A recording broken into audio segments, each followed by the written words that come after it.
With businesses, many businesses being ordered to temporary close because of the COVID-19 pandemic, that leaves a lot of them feeling very vulnerable to break-ins. Joining us now via Skype is Constable George Tudos from Durham Regional Police. Thanks so much for joining us. Of course, we are maintaining our physical distance here. How you doing? I'm doing good, thank you, and thank you for having me on your show. So there's so many things that businesses can do to make themselves, I guess, less of a target, less appealing. Break-ins are a case of opportunity, and I guess we want to remove that opportunity, right? Well, that's correct. I mean, we're going through some different times, some strange times that unprecedented. We've never gone through these types of closures, and we know that a lot of businesses are going to be feeling vulnerable, especially leaving their stores closed for several weeks. Right now, I know that we've been in a couple of weeks now, and we don't know how long this will last.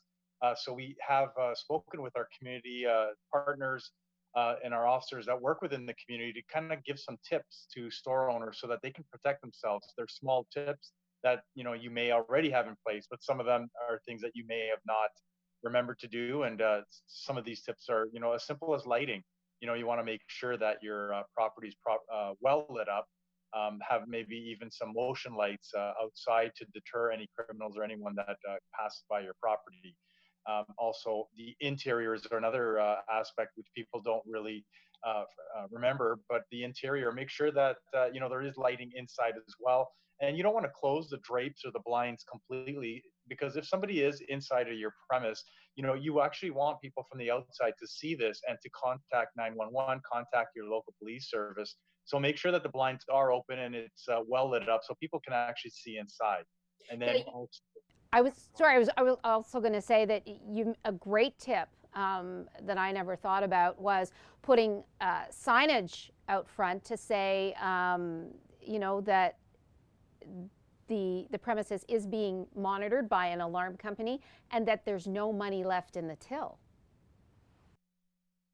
it sometimes it can be as simple as such as a sign on your property saying that the property has video surveillance, that there are community watch in the neighborhood, and also that there's no money in the till. And speaking with the till, another good point is to make sure that that cash register is empty and put that till out on display, put it outside where they can actually see. So if somebody has that inclination to come and break in your store, they'll see that the till is there, it's visible, it's empty. So, they may pass your property and you won't be a victim of a break and enter. Another good point that you make is to clean up the premises around the outside and make sure not to leave anything that they can use to help them break in.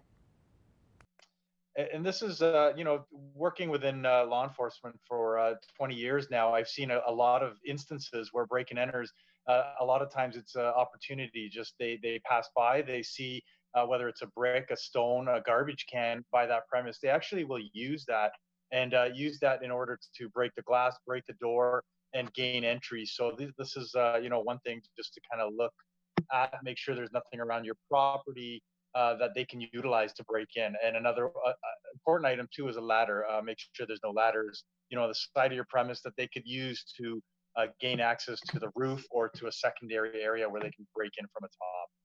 What about construction sites? If a construction site has closed down, or what should they be cognizant of?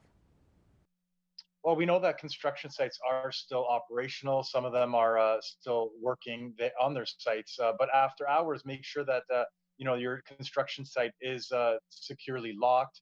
Make sure that any valuable tools are properly put away.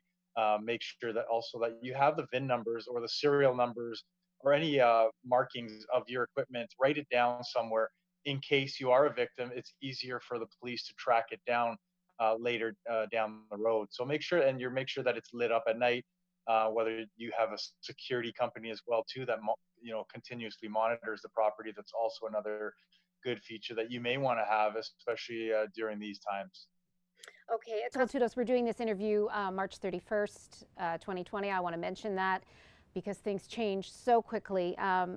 But DRPS has also come out with a phone number that people can call now that gatherings of more than 5 people you can't do it.